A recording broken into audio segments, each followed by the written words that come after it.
Okay, this video is going to be on Brock Lesnar, and he seems to be a big topic going around since for the past week.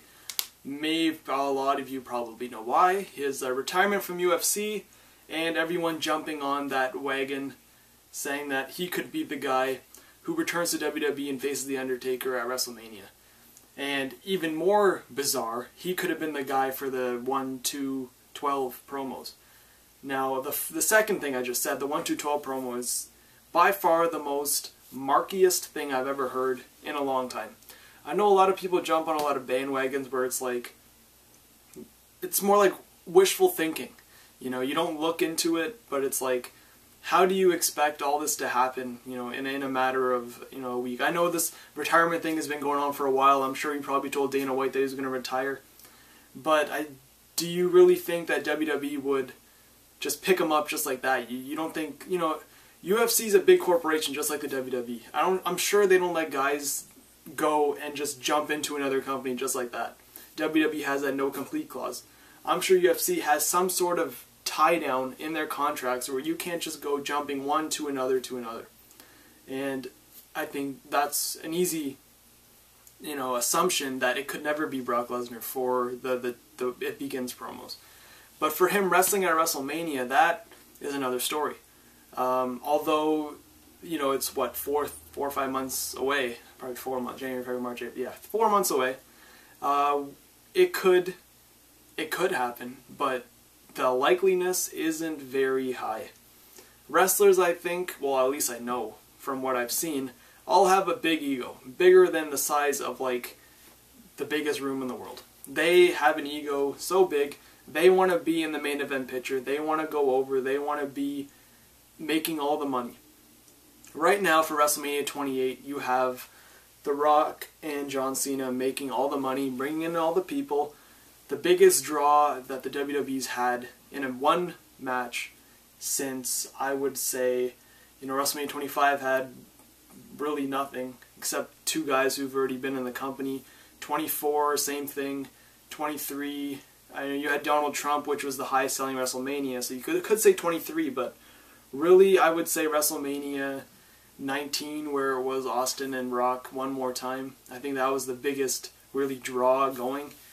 And, you know, now you have Cena and Rock, which is 1 year in the making, and it's like, I was at Raw when Cena made the challenge, or Rock made the challenge, or whatever.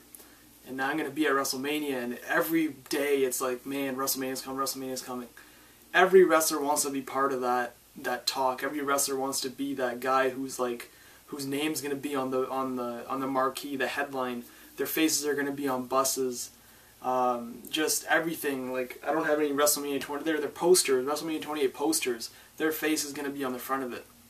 No wrestler is going to settle for second place. Guys like Austin have made it clear that they don't want anything. Well, I think I'll quote Austin on it if I can remember. It was more like, I'll come, but the money and the situation has to be right. People ask him about Punk all the time, and in a podcast he answered that he would come back, but the money has to be right, and the potential story has to be right. Having Austin just show up on a Monday Night Raw, interrupting Punk, you know, 3-4 weeks before WrestleMania, or let's say 2 months before WrestleMania, isn't going to be that big of a draw compared to 1 year in the making.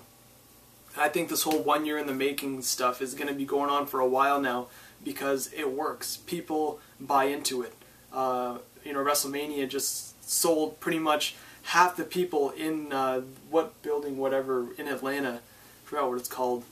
You know, everyone. Yeah, I wasn't planning on going to WrestleMania in Miami, but as soon as that match happened, boom, just like that, I'm going to WrestleMania. WrestleMania 27 was supposed to be my last one, and, you know, just that match alone, I'm like, I gotta go. So here I am, going to WrestleMania again. And I think that the WWE's picked up on that big matches that are dream matches and just anticipated matches are worth 1 year in the making. Just hold it off for a bit, put the money proper, and you have magic. And I think with that being said, I think you have Austin and Punk somewhere in the making, and a big if, Brock and Undertaker.